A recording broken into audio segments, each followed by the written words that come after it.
bienvenue dans un épisode du Tiroir à Malice, c'est le deuxième qu'on tourne et aujourd'hui on est chez Léa. Vous la connaissez peut-être sous le nom de Léa Chou et tu as aussi ta chaîne Et si c'était faux, chaîne YouTube incroyable de vulgarisation de sciences humaines et sociales. Oh oui. Beaucoup d'abonnés dessus. Ah, moi si j'ai bien compris, on se connaît depuis pas longtemps.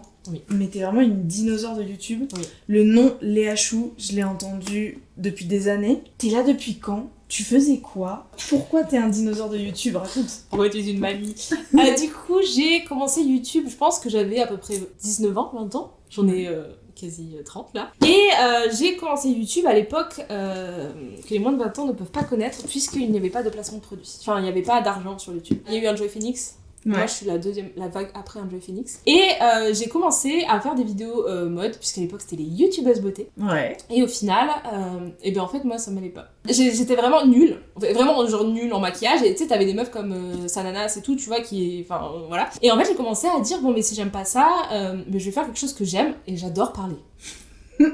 D'ailleurs, le Tiroir à Malice, si vous n'avez pas vu le premier épisode, c'est une série où je vais chez les gens et ces personnes gentiment m'ouvrent l'intérieur de leur tiroir à malice et les choses qu'il y a à l'intérieur. Et toi, tu as commencé aussi en parlant de sexo, Voilà. C'est ça ? Et du coup, j'ai commencé un petit peu l'amitié au début, et puis très vite, ça a commencé à parler de sexualité. Donc j'ai été la toute première française à commencer à parler de sexo, donc c'était il y a maintenant 10 ans. Trop stylé. Première meuf qui parle de sexo, j'ai pris de la haine à non plus finir, j'étais harcelée, et c'est hyper intéressant parce que maintenant en fait je pense que ça m'a traumatisée. Parce que j'ai beau dire oui, non, ça va, aujourd'hui à chaque fois qu'il y a un sujet qui perce, je ressens cette petite boule que j'ai pu ressentir. En fait je me suis fait cyberharceler sur Twitter, menaces de mort, menaces de cancer, de brûler, bref. Et j'avais beaucoup de soutien, mais en privé. Et puis après, il y a plein de gens qui ont commencé à faire de la sexo, et c'était très cool. Et ensuite, YouTube a décidé de bannir. Et de commencer à démonétiser, Voilà. censurer. Parce que moi, à mon époque, il n'y avait pas tout ce qui est argent, en fait. Et donc, ils ont commencé à bloquer ça, et moi, de jour au lendemain, en fait, je faisais vraiment beaucoup de vues. C'était vraiment... j'étais vraiment dans mon truc, et du jour au lendemain, tout s'est écoulé. Et du coup, je passais de tout à rien très rapidement. C'est vrai que maintenant, si je regarde ton contenu, vu que moi je t'ai découvert il y a assez peu de temps, il y a moins d'1 an, je t'ai jamais vu parler de sexo. Ouais. En fait. Ouais. En fait, j'ai tellement été shadowban pendant des années, et après j'avais remplacé le terme par poterie. Ça a bien marché parce que YouTube, le voyait pas, donc ils m'ont de nouveau monétisé. C'était vraiment devenu un truc, genre dans les écoles, il y avait même des gens qui disaient, moi j'utilise le terme poterie avec mes potes et tout, c'était vraiment devenu un truc. Trop Puis bien. la poterie, c'est grave sexuel, je trouve. Non mais de ouf, quand On tu en parle regardes pas les assez, mouvements, mais, on n'en parle pas ouais. assez. Hein. J'adore tous ces sujets, mais je pense qu'aujourd'hui j'avais fait le tour, et puis il y a des gens, encore une fois, qui le font mieux que moi, qui ont plus de trucs, et moi en vrai de vrai je parlais de sexualité, mais comme tu vas découvrir là-dedans, j'ai beaucoup de problèmes avec ma propre sexualité. Donc déjà, moi Bon, je trouve ça c'est extraordinaire. Ta boîte, elle est toute pétée. C'est une catastrophe. Elle est complètement déchirée. Il y a marqué SFR en gros dessus. Ouais. Alors, l'histoire de cette boîte, c'est que en fait j'avais J'en reviens pas, elle a une histoire la boîte SFR. non mais la boîte SFR étant, tu sais, genre vraiment c'est le carton de déménagement où j'ai mis tout mon tiroir, et puis c'est resté là-dedans. Et là, tu vois, avant que t'arrives, j'ai juste pris la boîte et je l'ai récupérée du fin fond de mon truc. Elle est dans le fin fond d'un truc, elle est pas du tout près du lit. Vas-y, fais-moi le grand reveal parce que ça fait 1 heure qu'elle est là. Alors, Ok, il y a avons des trucs. ce qui me plaît. J'adore. Il y a beaucoup de boîtes, plein de trucs qui sont pas ouverts. Ouais. Un test VIH. Ok, on va faire un petit peu de tri. On revient. En tant que ex-influenceuse sexo, tu n'as que 4 toys. On a celui que tout le monde a, Ouais. le Womanizer Premium. On a la collaboration de la trentaine TMTC avec Puissante, qui est vraiment très très chic, qu'on a toutes reçues parce qu'on est dans la même agence, en fait, on est dans l'agence Aura. Et du coup, on voulait mettre en avant le job d'une copine à nous, quoi, grosso ça. modo. Et après, tu as un petit Amorelli. Et ça, c'est quoi? C'est quoi ça? Je ne sais pas. Je pense qu'il y a des piles qui se mettent à l'intérieur et que ça vibre, hein. Explique-moi pourquoi tu t'en sers. Alors, je vais t'expliquer un peu l'histoire. Moi, le premier sex toys que j'ai gagné, c'était un peu un truc comme ça, vert, je l'ai gagné en boîte de nuit. C'était mon tout premier et je l'ai utilisé. Genre, plusieurs fois, mais en fait, je n'ai jamais pris de plaisir, tu vois, avec ça. En fait, pour moi, c'était plus une contrainte qu'un plus. C'était un truc, il faut le faire, Ouais. Parce que la libération de la femme, Voilà. parce que la libération du plaisir. Et parce que, en fait, non, c'est même plus que ça, parce que moi, vraiment, c'était il y a des années, donc j'avais 15 ans, tu vois, quand j'ai eu, Ouais. 16 ans. C'était même pas encore la libération de la femme, c'était plus en mode, c'est normal, en fait, ça doit être cool, tu vois. Alors que je dois aimer ouais, ça. je dois aimer ça. C'était un peu ça, genre c'est comme ça que ça se fait le sexe, donc c'est comme ça et il faut que ce soit pénétratif et tout. Donc j'avais un truc pourri qui ressemblait à rien. Pénétratif. Voilà. Ouais. Et tu l'as utilisé en pénétratif. Ouais. Tu t'es pas dit, je vais le tenter en externe. Non, non, ça c'était encore une époque. J'avais pas encore compris que mon plaisir comptait, tu vois, genre... Ensuite, j'en ai reçu d'autres que je n'ai plus parce que quand j'ai commencé mon contenu sexo, tu vois, il y avait Climity Jane, comme je te disais, elle qui parlait vraiment de toys et tout. Moi, c'était vraiment de l'amour et de la sexualité, mais genre pas de sexe pur et dur, en fait, c'est plus du préventif. Il faut savoir que moi, j'ai grandi dans une famille où vraiment la sexualité est un énorme tabou. C'est un sujet dont je n'ai jamais trop parlé avec ma mère, c'est un sujet qui met encore aujourd'hui ma mère mal à l'aise. Et j'ai vraiment été éduquée à il faut prendre aucun plaisir, tu vois, genre vraiment une éducation bien... C'est pas du tout prioritaire de prendre du plaisir, ce n'est pas important, c'est pas l'essentiel. C'est même, ma mère aurait tendance à dire que c'est un truc de bourgeois, tu vois. C'est un peu un truc qu'on peut pas se permettre parce qu'on est trop dans la merde dans la vie pour prendre du plaisir. Genre vraiment le sexe c'était une zone rouge, tu vois. Et c'est aussi pour ça que j'avais commencé à en parler. Parce que moi j'avais juste besoin d'être rassurée sur le sujet. Bien avant le sextoy, tu vois, le sextoy c'est d'abord le rassurage et après tu peux tenter le sextoy. Mais moi j'ai jamais été rassurée, tu vois. Et du coup ça fait que j'ai eu beaucoup de mal à découvrir le sextoy, puis j'ai découvert ceci. Le Womanizer, très bien. Qui est génial. Ok, toi tu fais partie de la team qui l'adore. Alors, oui, celui-là je l'ai déjà utilisé et c'est vrai que du coup c'est pas trop mal. Ensuite ça je n'ai... Peut-être que j'ai utilisé ça. Y a même pas de pile à l'intérieur ouais. en fait. Bon, alors ça fait des années que je l'ai pas utilisé. Et c'est du plastique, ouais, c'est une cata ce machin. Tu vois, je t'ai fait découvrir des reliques. Ah ouais, on est sur un vieux truc. Voilà, et ça j'ai dû le recevoir dans des OP parce que tu sais, quand il y a eu le truc... En fait, vraiment quand j'ai commencé, il y avait personne qui parlait sexo. Donc les sextoys c'était tout nouveau. Même quand Climity a commencé, elle se faisait harceler, tu vois. Meuf qui parlait et de puis elle se prenait de la haine de ouf. Hein. Et du coup, il y avait pas grande marque qui était en mode oui, on va vous parler de ça. Et moi j'en parlais pas du tout parce que je me prenais déjà assez de haine. Je sentais que moi j'avais pas ce truc avec les sextoys, à l'inverse de d'autres personnes, et du coup j'en ai pas trop parlé, mais j'en ai reçu quelques-uns. J'ai fait quelques OP au début. Et donc tu étais quand même payée pour en parler. Ouais, allez, non, les sextoys, moi vraiment, au début quand j'ai commencé sextoys, c'était les gens qui m'envoyaient pour faire des concours, donc on n'était pas payé pour les concours à l'époque. D'accord, et le concours c'était un peu, fallait pas trop mais mettre en avant. Ouais, si, en fait, la marque est en mode publie ça et tout, mais les gens n'osaient pas participer. Bah oui, bien sûr. Voilà. Encore aujourd'hui, c'est un des concours les plus difficiles à faire parce que beaucoup de gens veulent pas partager avec leur compte public et veulent pas commenter avec leur compte public au cas où ils vont pénétrer et tout. En vrai, en story, ça marche. Du coup, moi, j'avais fait pour la story avec celui-ci. J'avais été hyper surprise de voir que les gens étaient en mode... Ouais, moi aussi, quand je l'ai fait gagner en story, effectivement. Mais c'est vrai que sur les posts... sur les posts, c'est compliqué parce que c'est quand même vachement plus visible. En story, tu cliques sur un truc, il y a que la personne, il y a que moi. Celui-ci, tu l'as reçu pour une OP avec Amorélie. Ouais. Et en fait, le problème, c'est que tu vois, j'en ai si peu à la fois. Parce que en fait finalement je les refuse parce qu'en fait ils me les envoient et en fait j'en ai revendu, enfin pas revendu mais j'en ai donné en fait. Il est trop bizarre. Ça se met où? Je n'ai jamais vu, je suis trop étonnée.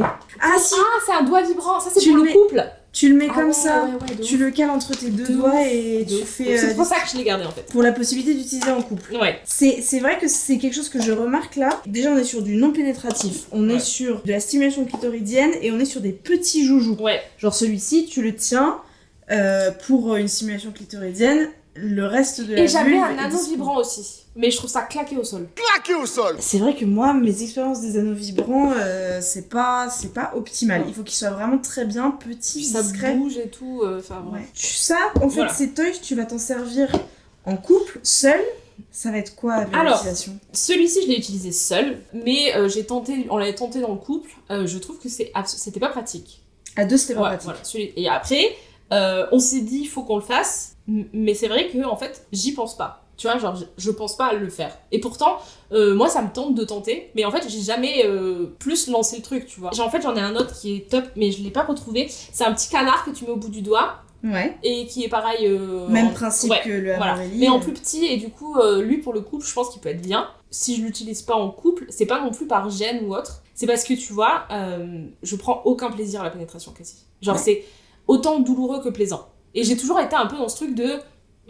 tu vois, genre, pourquoi en fait ? Pourquoi je fais ça en fait ? Pourquoi j'accepte ça ? Et moi, je suis très team masturbation, tu vois, mais à la manos, tu vois, genre vraiment... c'est manuel, quoi. Voilà. Et en fait, intéressant. Je connais mon cœur par cœur, qui fait que, tu vois, genre manuellement, je peux réussir à avoir 6 orgasmes de suite, tu vois. Mais vraiment, je le connais à un point très bien que rien autour de moi comme objet ne pourra faire en sorte que... Ah bah c'est sûr que si tu peux te faire 6 orgasmes toi toute seule avec tes mains, pourquoi dépenser 200 balles voilà, avec un toy à côté quoi. Et ça me questionne aussi de pourquoi faire l'amour aussi en fait, tu vois. Pendant longtemps, moi, du coup quand j'avais des relations avec des hommes, je prenais jamais aucun plaisir. Parce que pénétration, le reste c'est préliminaire. Tu sais, on dirait un entrée plat dessert, tu vois. C'est un truc. Alors que moi, vraiment, c'était la seule chose que j'aimais, c'était tout sauf le coït, tu vois. Donc, j'ai eu beaucoup de mal avec la sexualité, j'ai eu beaucoup de complexes, j'ai eu beaucoup de questionnements autour. Après, j'ai découvert l'endométriose, parce que j'avais quand même beaucoup de douleur, tu vois. Oui, tu supportais la douleur parce que c'est ce qu'il fallait faire. Et du coup, j'ai compris, je sais pas, à 20 ans, que j'avais le droit de me masturber pendant un rapport, tu vois. Mais c'était toujours compliqué à demander à un homme de... Ouais, est-ce que je peux me toucher en même temps? Parce que tu sais, genre, il y en a plein, ils se vexent de ouf, tu vois. C'est terrible. Et c'était en mode... j'ai le droit de le faire. Et je me souviens que j'avais une copine qui m'a demandé à l'âge de 22 ans, dit oui, comment tu fais pendant tes rapports? Parce que tu sais, elle essayait de me demander ça à demi-mot, tu vois, et je lui ai dit, mais tu peux te masturber pendant un rapport? Elle fait oui, mais mon mec ça le vexe, et je lui ai dit, change le mec en fait. C'est quand même hyper important. Et du coup, ça j'ai compris ça finalement vers mes 20 ans, mais le temps de le mettre en place, ça prend du temps, il faut oser. Faut déconstruire, c'est très loin déconstruire ce genre de choses. En fait, quand tu as été biberonné, le verbe est mal choisi, quand tu as été conditionné à faire passer le plaisir pénétratif et le plaisir de l'homme cis avant tout, enfin vraiment c'est ça qui est le plus important, parce que sinon il va partir, parce que sinon si ça lui fait pas plaisir il va te tromper, parce que tu es faite pour ça, parce que tes besoins à toi ils passeront après tout le temps. C'est impressionnant comme on arrive à la vingtaine, on a vécu que 20 ans dans cette société et on a déjà l'impression qu'on doit déconstruire mais le sexe c'est... Moi, c'est vraiment le truc que je suis en train de faire le plus en ce moment, parce que tu sais, même je questionne mon hétérosexualité. En fait, je suis arrivée à un point où je me dis, mais en fait, je suis peut-être pas hétéro, tu vois. Tu sais, même le porno et tout, tu vois. Réfléchissez à ce qui pouvait m'exciter réellement. Et tu vois, en vrai, dans ma tête, à moi, ce qui va m'exciter, c'est des trucs hyper trash, tu vois, de films hyper trash, tu vois, de ce qu'on a pu te dire, mais dans la réalité, ça me plaît pas du tout. Genre, dans ma réalité, je suis en mode, ah non, en fait...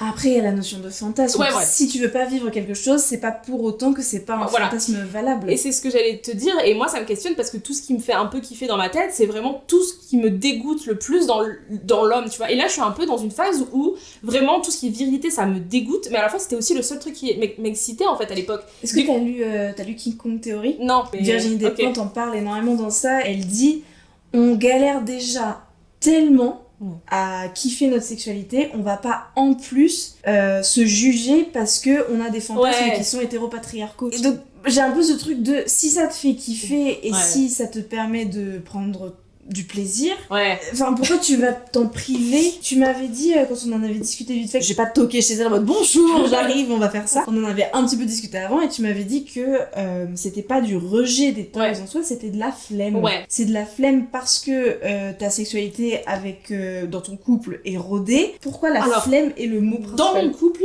tu vois, moi j'aimerais beaucoup intégrer les toys, et je pense que du coup ça pourrait se faire.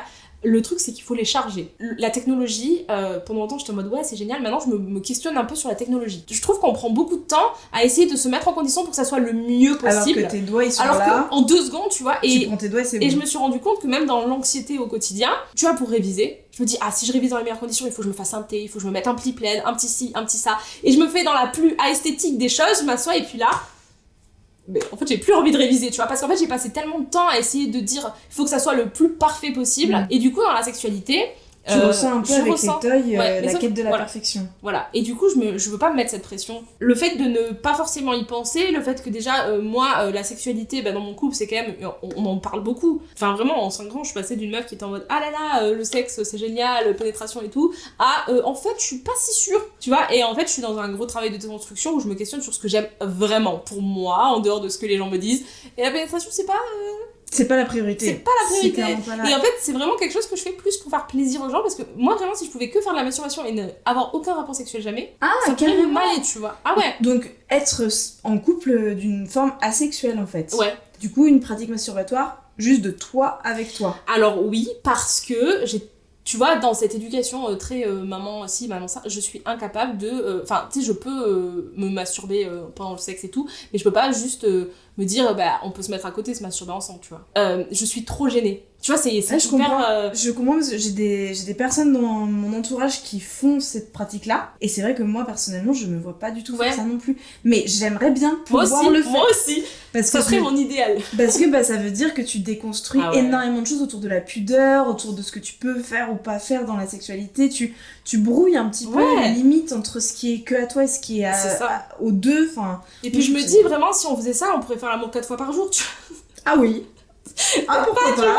Mais tu vois, genre, en fait, pour moi, la masturbation, ça prend genre, je sais pas, ça prend 10 minutes. Alors que faire du sexe, il faut se déshabiller, se chauffer, ceci, ça. Moi, après, je vais me doucher. Tu sais, c'est vraiment une activité. Moi, tout ce qui prend du temps, c'est de ouf une activité qui prend du temps. C'est déjà de la charge mentale. Moi, j'ai, tu sais, je pense déjà à plein de choses de rajouter. Je sais que c'est limite du travail, tu vois. Travail du sexe, tu vois. Parce que moi, personnellement, ça serait que moi, je n'aurais pas de vie sexuelle. Non, c'est ça. En fait, c'est une corvée pour toi. Ouais. Et tu es en train de déconstruire doucement toutes les obligations et les injonctions qu'il y a autour. Finalement. Ouais, mais ça fait longtemps par contre qu'on en parle avec mon copain et je suis hyper contente parce que c'est la première fois de ma vie où je me retrouve confrontée à quelqu'un où je lui dis en fait, je me mets la pression tout le temps pour faire l'amour. J'y pense tout le temps, plus maintenant, mais j'y pensais tout le temps. Et en fait, du coup, je le faisais pas parce que, tu sais, je mettais dans mon planning, là, ce jour-là, il faut, tu vois. Et sauf que, j'en avais pas envie. Parce que ça fait 2 semaines qu'on n'a pas fait de sexe, donc du coup, là, il faut vraiment se dépêcher. Ouais. Et du coup, vraiment, moi, j'ai vraiment beaucoup de traumas liés à la sexualité.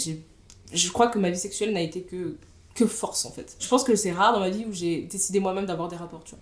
Ça se fait aujourd'hui dans ma relation, mais c'est ma première relation où j'ai pas l'impression de me forcer, tu vois. D'être obligée. Et du coup, on a toujours de la sexualité avec mon copain, mais c'est vrai que c'est vraiment très différent de ce qu'on avait pu avoir avant. Ça va être beaucoup de discussions, beaucoup de oui, non, ça j'aime bien, ça j'aime pas, ça c'est bien, ok, pourquoi pas, tu vois. Et puis comme j'ai quand même beaucoup de traumas, il y a plein de choses où dès qu'il va s'approcher de moi... Il y a des zones interdites, des positions pas possibles, des approches... C'est ça. Il y a vraiment des espèces de scénarios qui, malgré nous, peuvent se reproduire un petit peu, tu vois, et qu'on a tendance à fuir, évidemment. C'est ça. Moi, le consentement, c'est un truc qui est hyper important, tu vois. Par exemple, j'ai été... moi, j'ai vécu des relations non consenties, donc voilà.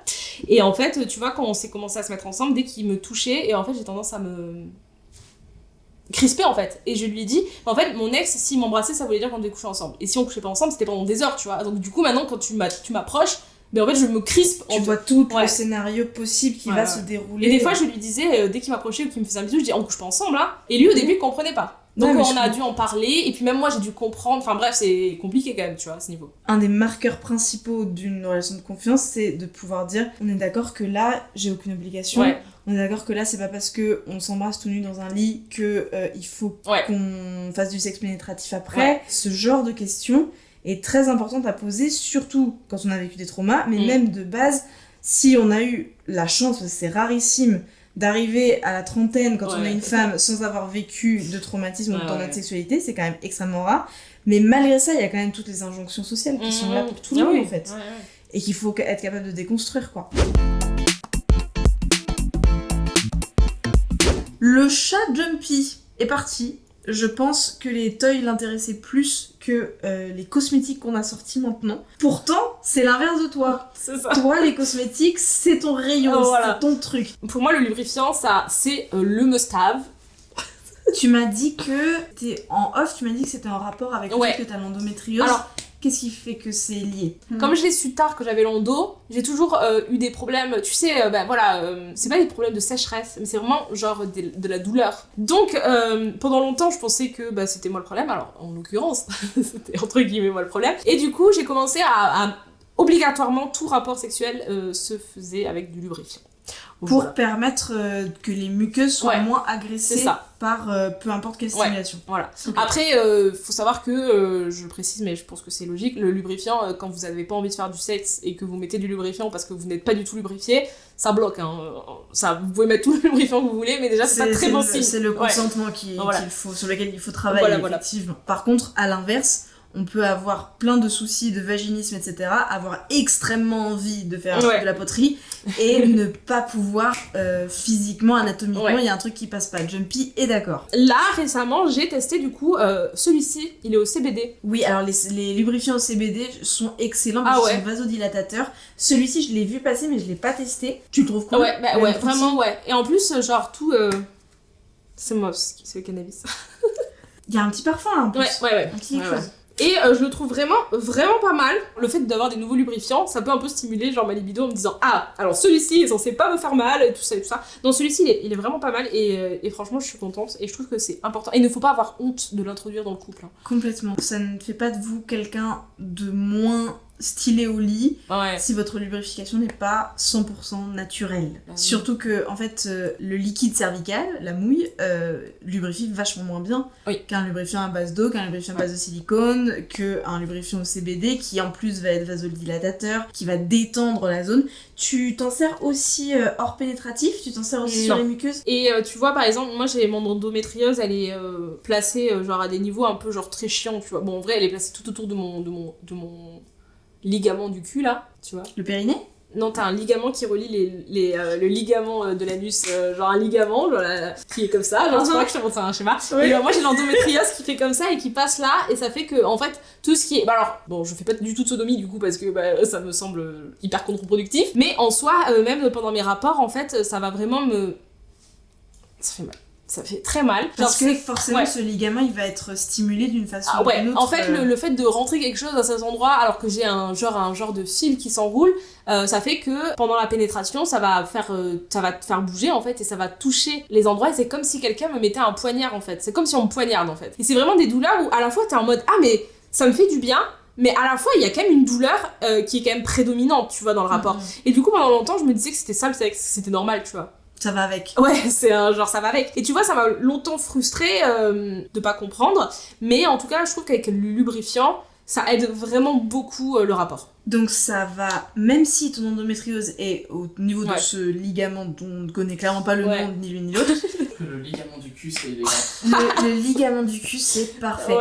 Et donc, comment c'est possible qu'un lubrifiant au niveau du vagin va soulager des douleurs au niveau de ce ligament du cul? Alors, je pense que ça soulage pas au niveau du cul. Mais je pense que du coup, moi, comme ça passe mieux, je dois moins contracter aussi. Parce que c'est des traumas, hein, de douleur. En fait, avant qu'on commence, je sais que je vais avoir mal, en fait. Le truc, c'est que du coup, ça fait que pendant le rapport, j'ai moins mal parce que déjà, je suis moins stressée. Je suis plus en mode, c'est bon, ça glisse. Et tu vois, genre, ça va être beaucoup de psy aussi là-dedans. Tu anticipes que tu vas avoir moins mal que les autres fois. Et donc, c'est plus agréable aussi parce que t'es plus détendu. Et donc, évidemment, il y a moins de tension au niveau de ce ligament. Ouais, et puis, de toute façon, j'ai l'impression que ce soit psy, que ce soit vraiment corporel ou pas, je trouve que ça fait la diff, vraiment. Voilà. Et là je vois, t'as des bougies de massage, t'as une huile de massage, c'est le genre de choses que tu vas utiliser. Moi j'aime beaucoup celle-là, les Essence, je les trouve trop chouettes. Et les bougies de massage, la Shunga aussi, je l'aime beaucoup. Tu vas t'en servir dans quel cadre de ça? Alors les massages.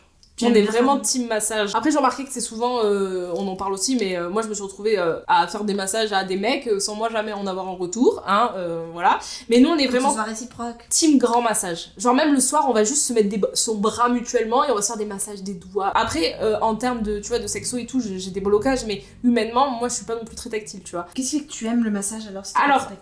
Mon copain il me dit je suis très bizarre, parce que j'aime bien les massages un peu forts, tu vois, genre ça va pas être les papouilles et tout, c'est vraiment des trucs précis, genre qui vont détendre. Ah ouais, moi il faut que ça appuie bien sur le voilà. Et du coup mon métier, donc voilà, je comprends. Le massage, mais tu vois, ça va être des endroits précis et je sais ce que je veux, tu vois, je suis un peu la meuf trop chiante dans massage, c'est masse-moi là, c'est hyper directif. Ici, là, juste là, appuie fort. Et gratte sinon, bref, je suis pas tactile du tout, mais avec mon copain, moi ça me dérange pas du coup de faire les câlins et de faire les trucs, mais alors les papouilles et massages, ça j'adore. Tu aimes en faire et tu aimes en recevoir? Ouais, après je préfère en recevoir qu'en faire.